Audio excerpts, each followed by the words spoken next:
नमस्कार, मैं हूं विक्रम सिंह राजपुरोहित और आप देख रहे हैं A1 उत्तर प्रदेश। एक नजर डालते हैं अभी तक की खास खबरों पर। नहीं रहे वरिष्ठ भाजपा नेता और पश्चिम बंगाल के पूर्व गवर्नर केसीनाथ त्रिपाठी। 88 साल की उम्र में ली अंतिम सांस। सीएम योगी समेत आला नेताओं ने दी श्रद्धांजलि।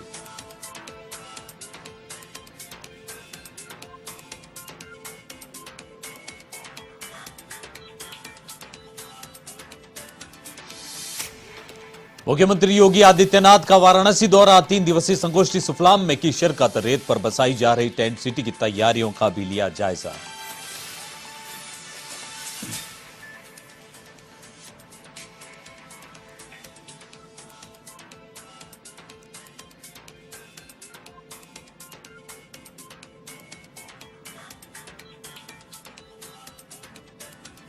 सपा ट्विटर हैंडल मनीष अग्रवाल की गिरफ्तारी का मामला गरमाया। पुलिस मुख्यालय पहुंचे अखिलेश यादव। कार्यकर्ताओं और पुलिस के बीच हुई झड़प, तो वहीं पुलिस अधिकारियों ने गिरफ्तारी को बताया सही।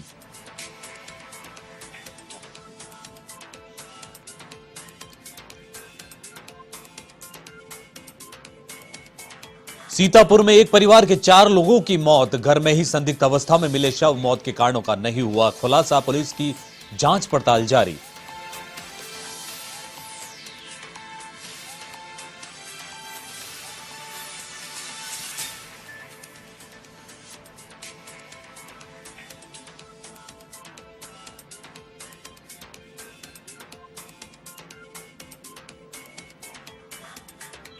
और सुल्तानपुर में दिखा कलयुगी मां का खौफनाक चेहरा। मन्नत पूरी करने के लिए अपने बच्चे के दी बलि। पुलिस ने आरोपी मां को किया गिरफ्तार।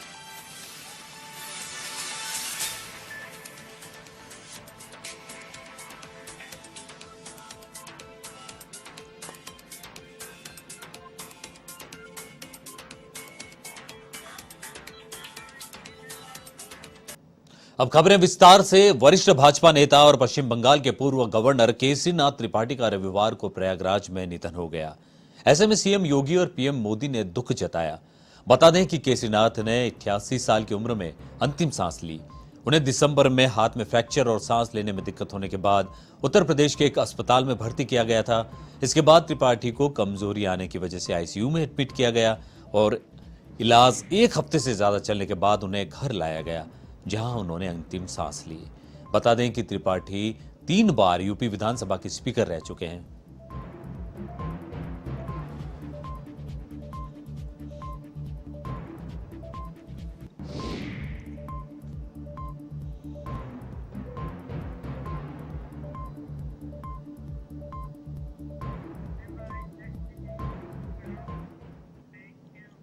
पश्चिम बंगाल के पूर्व राज्यपाल और यूपी के पूर्व विधानसभा अध्यक्ष पंडित केशरीनाथ त्रिपाठी का रविवार को निधन हो गया। उन्होंने प्रयागराज स्थित अपने आवास पर अंतिम सांस ली। सीएम योगी ने उनके आवास पर पहुंचकर श्रद्धांजलि दी।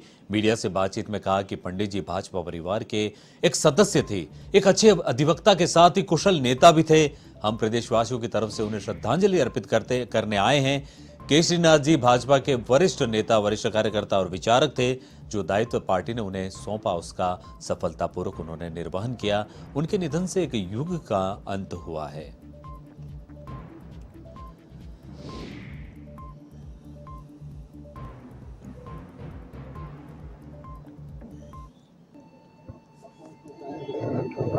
एक विचारधारा के प्रति उनकी प्रतिबद्धता,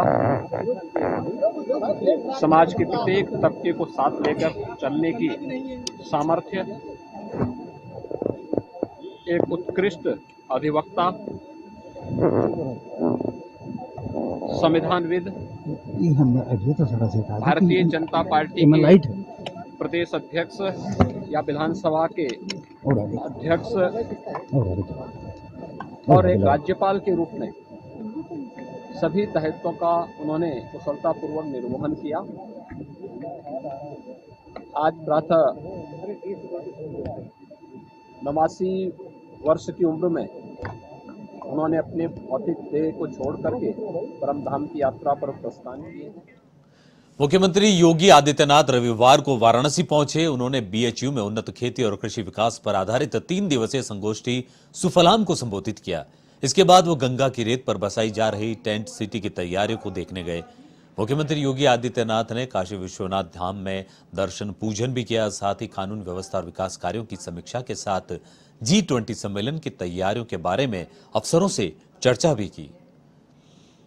के पीछे का उद्देश्य हम सब लोगों को ठीक से समझ लेना चाहिए। समस्या गहरी हो गई है। जैसे कहते हैं ना कि जो दवा ली वो मर्ज बढ़। भारत माता की जय। आज के इस ज्वलंत मुद्दे पर चर्चा करने के लिए यहां पर पधारे हैं काशी बाबा विश्वनाथ की पावन धरती है। बाबा भैरवनाथ जी के द्वारा रक्षित धरती है। मां गंगा की असीम कृपा इस धरती पर बरसती है।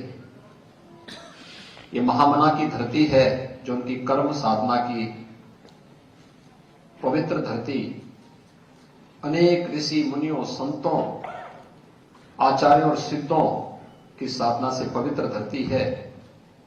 और आज देश ही नहीं बल्कि दुनिया को एक यशस्वी नेतृत्व प्रदान करने वाले भारत के यशस्वी प्रधानमंत्री श्री नरेंद्र मोदी जी की कर्म साधना की भी धरती है। इस अवसर पर आप सबका हृदय से लखनऊ पुलिस ने सपा ट्विटर हैंडल के मेंबर और कार्यकर्ता मनीष जगन अग्रवाल को रविवार को गिरफ्तार कर लिया।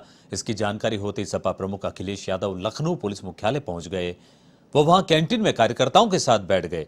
अखिलेश के पहुंचने का पता चलते ही थोड़ी देर में सीनियर पुलिस अफसर भी वहां पहुंच गए। इस दौरान ज्वाइंट सीपी पीयूष मोडिया ने अखिलेश को चाय का ऑफर किया तो उन्होंने मना कर दिया।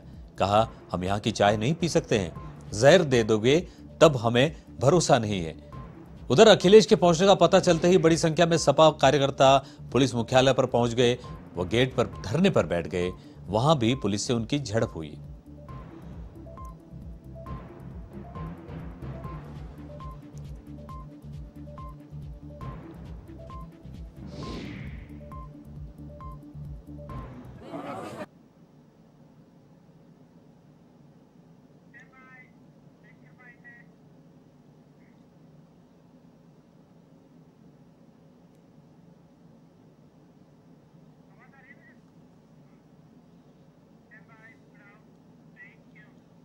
समाजवादी पार्टी के मीडिया सेल ट्विटर हैंडलर के गिरफ्तारी का मामला गरमाने लगा है।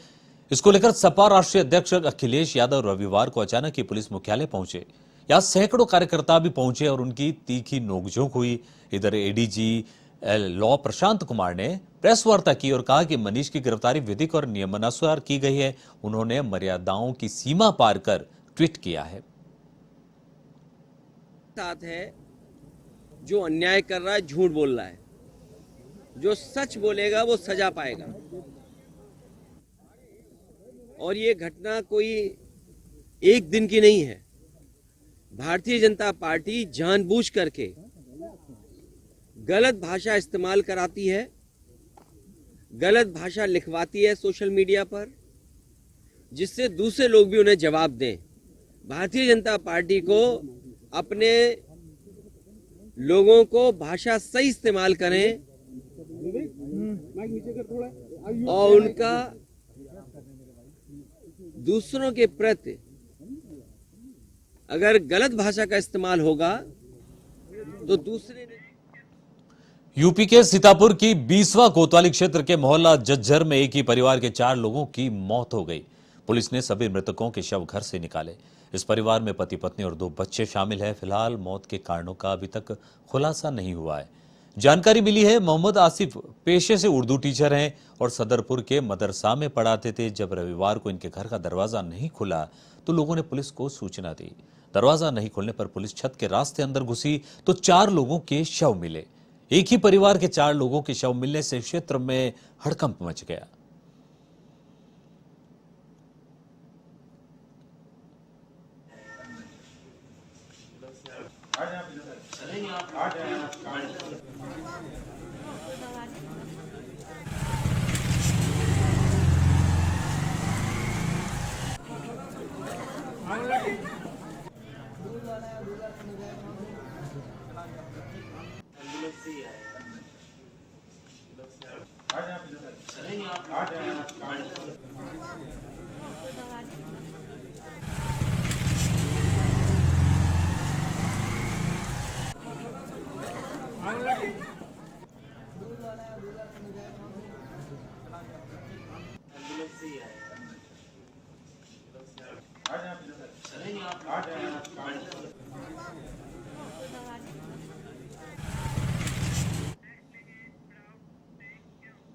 योगी सरकार की जीरो टॉलरेंस नीति के तहत झालोन में शराब माफिया पर बड़ी कार्रवाई देखने को मिली।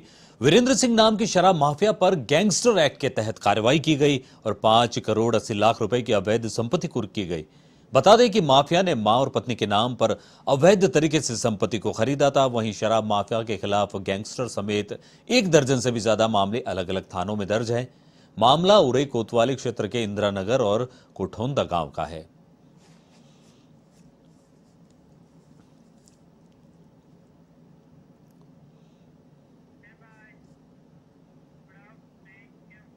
यूपी के गोंडा में स्थित रुकमंगतपुर गांव में दबंगई का मामला सामने आया है।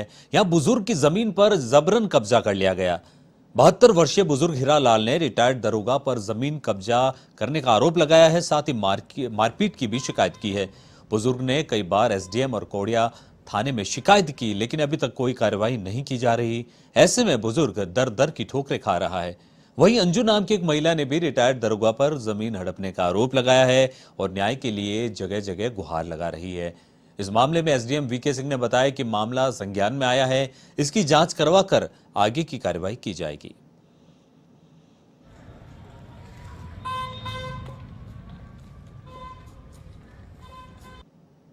पूरा मामला साहब हमारे पट्टे की जमीन है, पट्टा मिला था, उसको कब्जा कर रहे हैं संतोष उर्फ रिंकू और राम अछैबर भूतपूर्व दरोगा। बहुत मना किया मारने पीटने के लिए वो उन्मादा हो जाते हैं और यहाँ कचहरी में ही एक दिन हमको मारा। रिंकू और अछैबर हमारी जमीन कब्जा कर लेने जाए और घर में घुसकर मारे, कब्जा कर रहे हैं जमीन हमारी। अभी एक एप्लीकेशन मेरे सामने आई है हीरालाल नाम से, और मैं इसमें दिखा लेता हूँ क्या हो सकता है। इनका जो है पट्टा कोई बता रहे हैं कि हमको लगता है बहुत पुराना पट्टा, जैसा कि बाबा जी बता रहे हैं 2003 का पट्टा है। 2003 से लेकर अब तक कार्रवाई नहीं हो पाई है, इसका मतलब कोई न कोई दिक्कत होगी इसमें। तंत्र विद्या से अपनी मनोकामना पूरी करने के लिए एक कलयुगी मां ने अपने ही 4 माह के बच्चे की बलि दे दी। काली प्रतिमा के सामने फावड़े से काटकर बच्ची की हत्या कर दी। मामला सुल्तानपुर के धनउड़ियू गांव का है, जहां 35 वर्षीय मंजू देवी ने एक तांत्रिक के कहने पर अपने 4 महीने के बच्चे की बलि दे दी। घटना के बाद गांव में सनसनी फैल गई। सूचना के बाद पुलिस मौके पर पहुंची और आरोपी महिला को गिरफ्तार किया। फिलहाल पुलिस इस मामले की जांच पड़ताल कर रही है।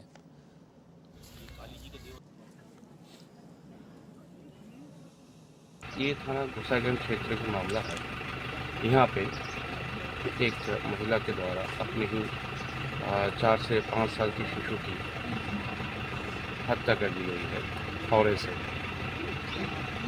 जहाँ तक कारण के बारे में पता चल रहा है, जहाँ तक पूछताछ हुई है, मामला अंधविश्वास से जुड़ा हुआ लग रहा है। बदायूं के बिसोली सहसवान रोड पर गंगा एक्सप्रेसवे के मार्ग में आ रहे टीले की खुदाई की जा रही है, जिसके दौरान देवी देवताओं की कुछ मूर्तियां निकली और टीले से प्राचीन मूर्तियां और तांबे के सिक्के मिलने के बाद पूरे क्षेत्र में कौतूहल का विषय बन गया है। इंजीनियरों ने बुलडोजर से खुदाई बंद कराकर फावड़े से खुदाई कर मूर्तियों को सुरक्षित निकलवाया।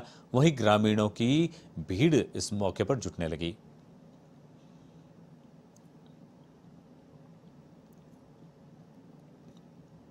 हाँ, यहाँ राजा सारवान का घेरा है और इसमें मूर्तियाँ निकली हैं और एक मूर्ति देव स्थान पर गमादेत पर है, रखी हुई है और अभी खुदाई चल रही है। किस बात की खुदाई चल रही है, किसके लिए? जो गंगा एक्सप्रेस पर मटी जा रही है। अलीगढ़ में शीतलहर का प्रकोप जारी है। रविवार सुबह से घना कोहरा छाया है, जिससे आमजन का जीवन अस्त व्यस्त हो गया है। मजदूर और दुकानदारों पर भी कोहरा कहर बनकर टूटा। वहीं सड़क पर वाहन चालकों को भी खासी दिक्कतों का सामना करना पड़ा।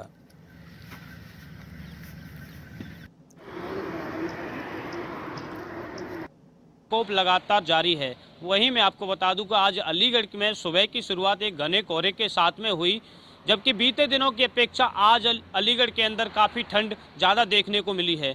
वहीं मैं आपको बता दूं कि ग्रामीण क्षेत्र से जो भी व्यक्ति यहाँ पे शहरी क्षेत्र में अपने काम देखने के लिए आते हैं, उनका साफ तौर से कहना यह है कि उनको काम मिलने में, रोजगार मिलने में शीतलहर के चलते काफ़ी दिक्कतों का सामना करना पड़ रहा है, जिसके चलते उनको परिवार पालने में काफ़ी असमर्थता दिखाई पड़ रही है। वहीं मैं आपको बता दूं कि कुछ व्यक्ति यहाँ पे ई रिक्शा या रिक्शा चलाने के लिए शहर में आते हैं। उनके कहना, साफ तौर से कहना है कि उनको सवारी वगैरह ना मिलने के कारण उनका रोजगार नहीं चल पा रहा है। मैं भूपेंद्र सिंह, A1 TV, अलीगढ़।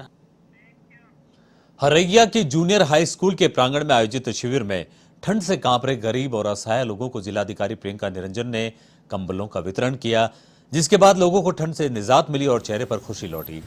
इस मौके पर एसडीएम गुलाब चंद्र और तहसीलदार भी मौजूद रहे।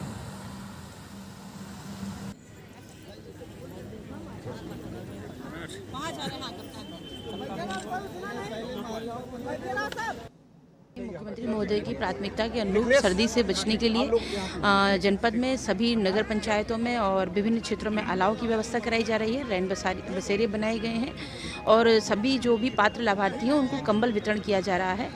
और अभी यहाँ पर आज लगभग 250 लोगों को कंबल वितरित किया गया है और इस तरह और भी अन्य जगहों पर भी कंबल वितरण के कार्यक्रम आयोजित कराए जा रहे हैं। आगरा में फरवरी माह में G20 देशों के सदस्यों का सम्मेलन होने जा रहा है, जिसमें मुख्यमंत्री योगी आदित्यनाथ भी शामिल हो सकते हैं। इस बैठक में G20 देशों के सदस्य भारत में रोजगार देने के लिए एक प्रयास करेंगे। G20 शिखर सम्मेलन से जुड़े कार्यक्रम को लेकर 3 बैठक 9 से 10 फरवरी को होगी। इसमें विदेशी प्रतिनिधिमंडल हिस्सा लेंगे। इसको लेकर राज्य सरकार ने कमर कस ली है। शहरों के सौंदर्यीकरण से लेकर विकास कार्यों पर ध्यान दिया जा रहा है।